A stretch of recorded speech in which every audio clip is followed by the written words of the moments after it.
Welcome to Study Loop. This is problem 13 of chapter 10 of University Physics with Modern Physics. This problem has a 2 kilogram book that is attached with a rope over a pulley to a hanging 3 kilogram book, and it is moving sliding across a flat surface. The first part of this problem, problem A, wants us to find tension in each part of the cord. So I'm going to go ahead and call this part of the cord, this part across the pulley, tension 2, and I'm going to call this one up here tension 1. We know that the 2 kilogram book is going to move 1.2 meters over the course of 0.8 seconds. So using that and our basic kinematic equations, we can find what the acceleration is. So if we do the position is equal to 1/2 at squared,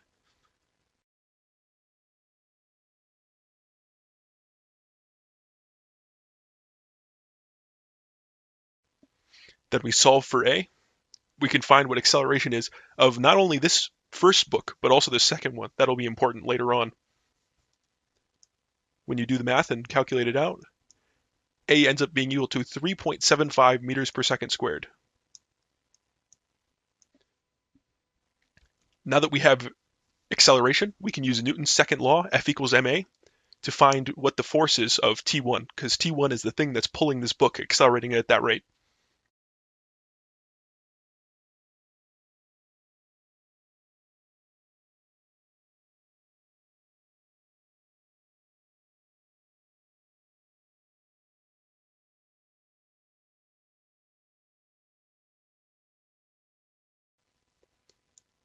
And using this, we can find that T1 is equal to 7.5 newtons.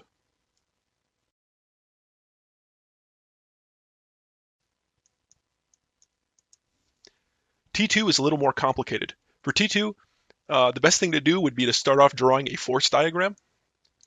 So for forces on this 3 kilogram book, there's going to be an earth force that's going to be equal to 3 times g, because 3 kilograms times g for their gravitational constant. And then our upward force will be T2. But early in the problem, we solved for A to be 3.75 meters per second squared.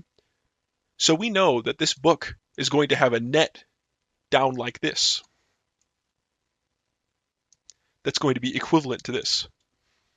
So if we find what this downward net is, we can set it equal to a relationship with T2 over on this side and ultimately solve for T2. To accelerate a 3 kilogram book at 3.75 meters per second squared, we can do the F equals ma thing again. To multiply those together, you get 11.25 newtons. And now with our relationship here, we know that 3g minus T2, that's the sum of these two.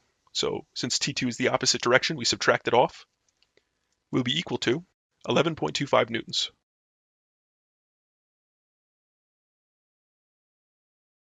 Solve for T2, and you get 18.2 newtons.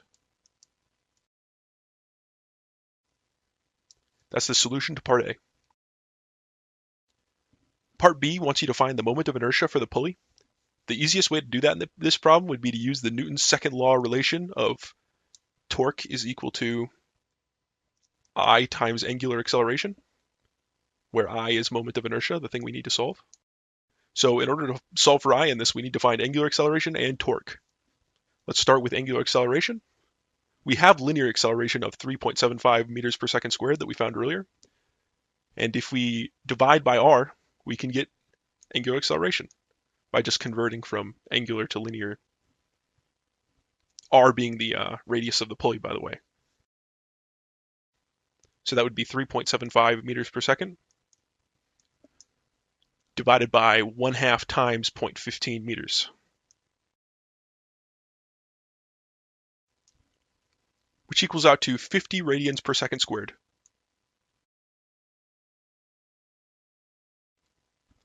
Now that we have that, all we need to find is torque.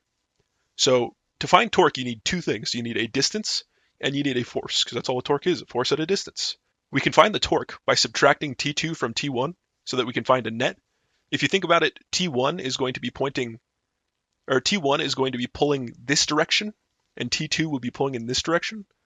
But we know that this 3 kilogram book is going to be falling downward, so we know T2 is going to be greater than T1, so our signs will work out with this. So our torque is going to be equal to our radius, which is 1/2 diameter, times T2 minus T1.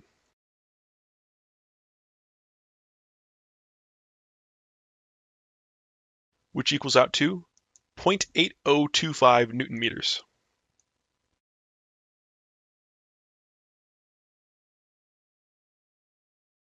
That gives us all we need to solve for I with this equation here.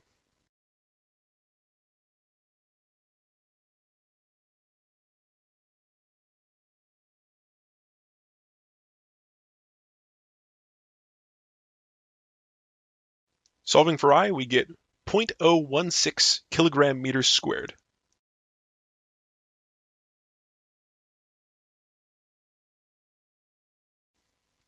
Good luck.